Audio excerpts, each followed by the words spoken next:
ভালো হইতে বহু সময় লাগে, কপাল ফুটতে 1 সেকেন্ড লাগে না।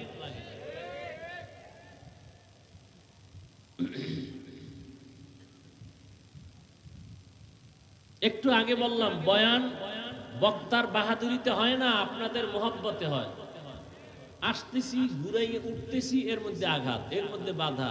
কেন আপনি উঠা বসা করবেন তো ঢুকলেন কেন?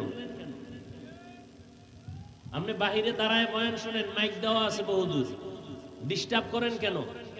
নাটকের মঞ্চ মনে করতেছেন, যাত্রার প্যান্ডেল ভাবতেছেন।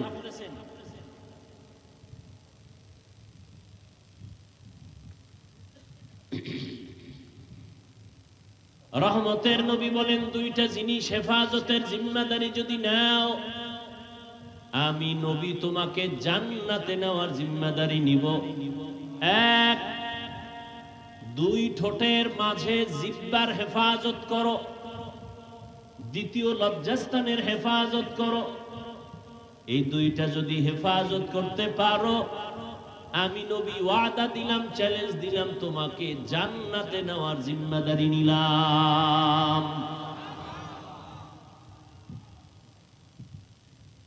করোনার মতো মহামারী, স্কুল বন্ধ, কলেজ বন্ধ, চাকরি বন্ধ, দোকান বন্ধ, ব্যবসা বন্ধ, ফ্যাক্টরি বন্ধ, গাড়ি বন্ধ, সব বন্ধ, একটা মাদ্রাসাও বন্ধ হয়নি।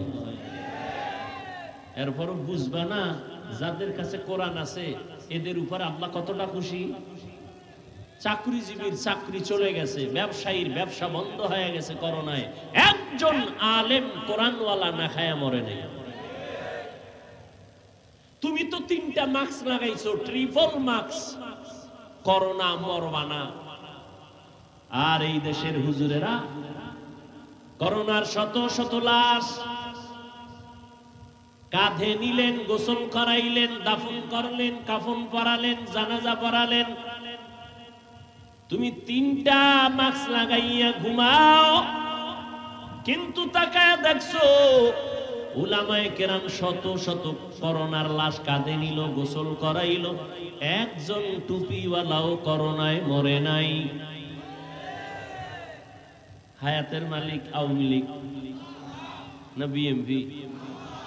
অমুক দল ক্ষমতায় আইলে মরছি, তা কি আর এক দল আনো বাঁচবো? মারা বাঁচার ক্ষমতা কার হাতে? हकीकत से तू दुनिया बेखबर है, दुनिया की नुमाइश पर नजर है।